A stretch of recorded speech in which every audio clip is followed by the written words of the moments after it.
Petrobras e McLaren, juntas na jornada pelo conhecimento. Vamos inventar?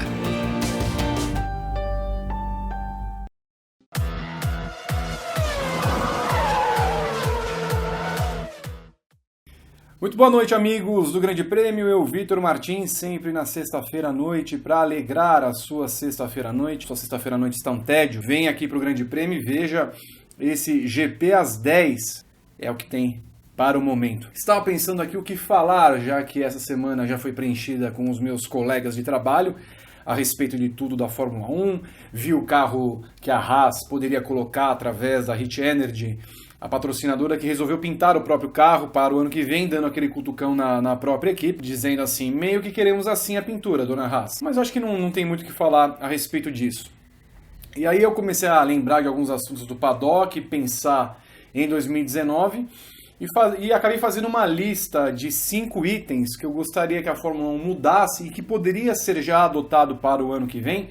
Não precisaria de muita prática, habilidade, sentar com todo mundo, porque toda hora tem que sentar, pedir permissão, ter unanimidade e tudo mais. Mas como ter uma Fórmula 1 2019 mais ampla, com mais disputas, sem ter de mexer tanto no regulamento e com algumas ideias novas que a Fórmula 1 e a sua direção, baseada no marketing, poderia adotar para o ano que vem. A primeira ideia que eu anotei aqui foi, primeiro de tudo, cada carro ter o seu patrocinador e a sua pintura. Acabar com essa coisa de os dois carros serem iguais.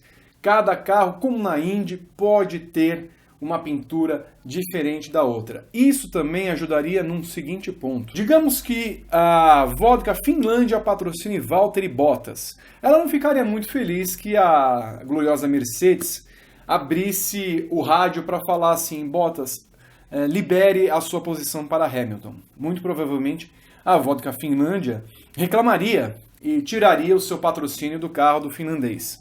Mexer com o bolso realmente mexe com as pessoas e mexe com as instituições. Então, permitir que cada carro, cada piloto tenha o seu patrocinador no carro, também evitaria que as equipes usassem o tempo todo desse subterfúgio que é o jogo de equipe.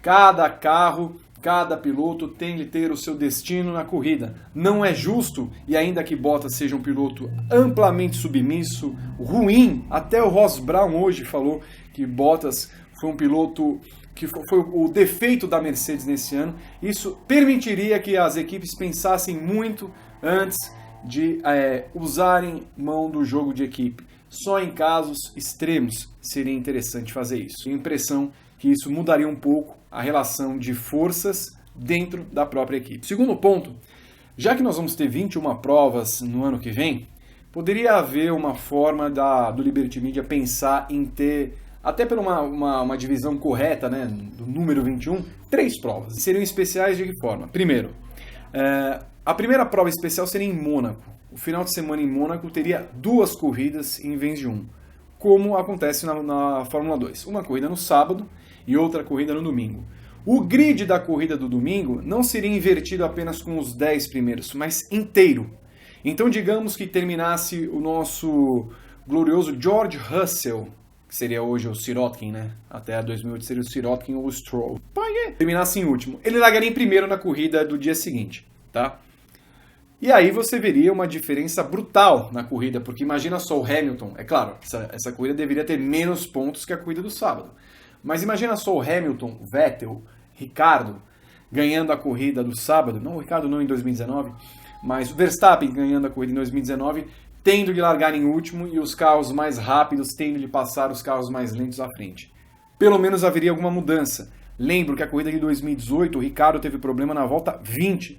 Correu 50 e tantas voltas com problema. Ninguém sequer ameaçou o Ricardo, o Vettel que vinha na segunda colocação. Ninguém ameaçou o Ricardo.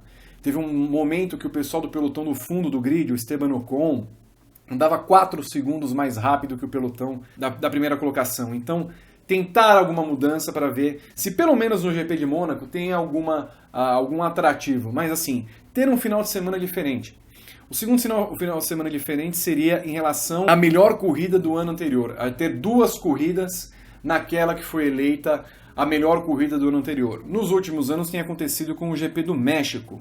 Então, sempre ter 2 corridas, uma no sábado e uma no domingo, aí teria 2 classificações, teria 2 corridas independentes uma da outra, para que o público, já que ela faz por merecer ser a melhor corrida, então o público também merece ter 2 corridas naquela pista. E a terceira seria uma corrida que não seria nem no México, nem em Mônaco, com 3 carros por equipe. Então teriam 30 carros, e aí você também permitiria que os pilotos reservas tivessem alguma atividade de fato relevante durante o final de semana. Então, pensando no calendário de 2019, Mônaco faz parte do primeiro terço do calendário.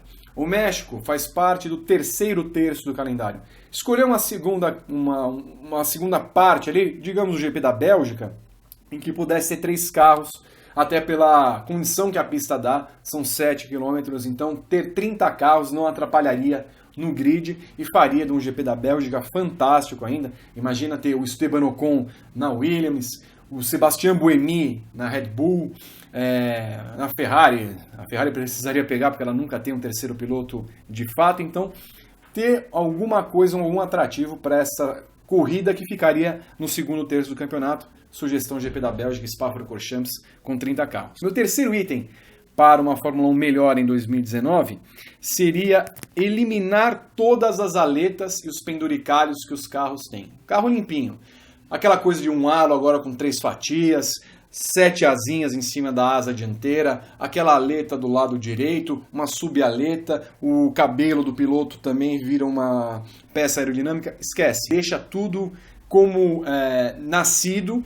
Lembra os carros de 2008, da década passada, chifres, nos anos 90, tinha uma subasa.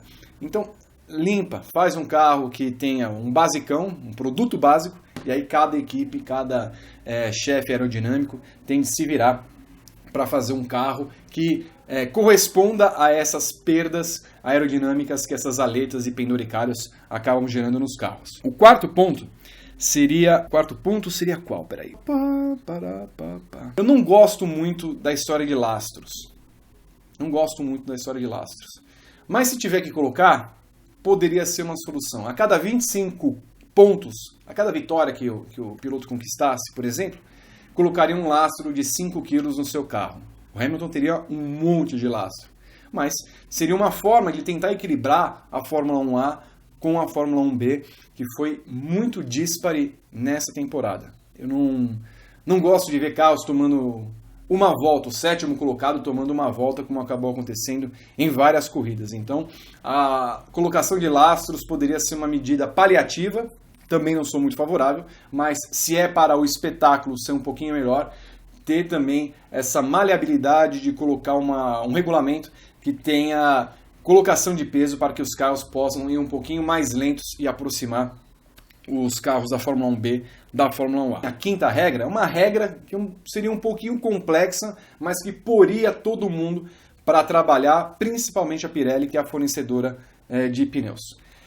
Como é feito hoje? Cada final de semana tem 13 jogos de pneus e a Pirelli, de antemão, pede para que as equipes, sabendo quais são os jogos que a Pirelli vai disponibilizar, super fofinhos, fofinhos pra caramba, não tão fofinhos, durinhos, não sei o que lá mais. Então, sabendo o que ela vai disponibilizar, ela escolhe junto com os seus pilotos quais são os pneus e quantos serão os pneus ao longo do final de semana. Então, 10 hipermacios, 2 macios e um duro, para formar os 13, certo? É assim que faz.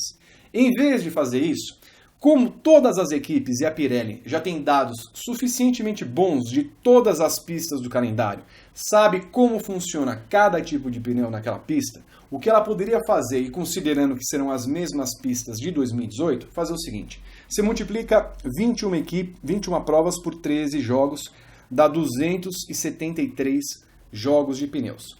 Ok, então cada equipe, sabendo disso, vai ter de fazer um planejamento ao longo do ano, e não para a prova, de quantos tipos de pneus, dos 6 pneus que a Pirelli vai disponibilizar ao longo do ano que vem, e que ela vai redirigir melhor para não ficar aquela classificação de hipermacio, não sei o que lá mais, mas ela vai manter internamente essa divisão. Então, assim, pegue os 273 jogos e cada equipe escolhe quantos ela quer usar pela temporada.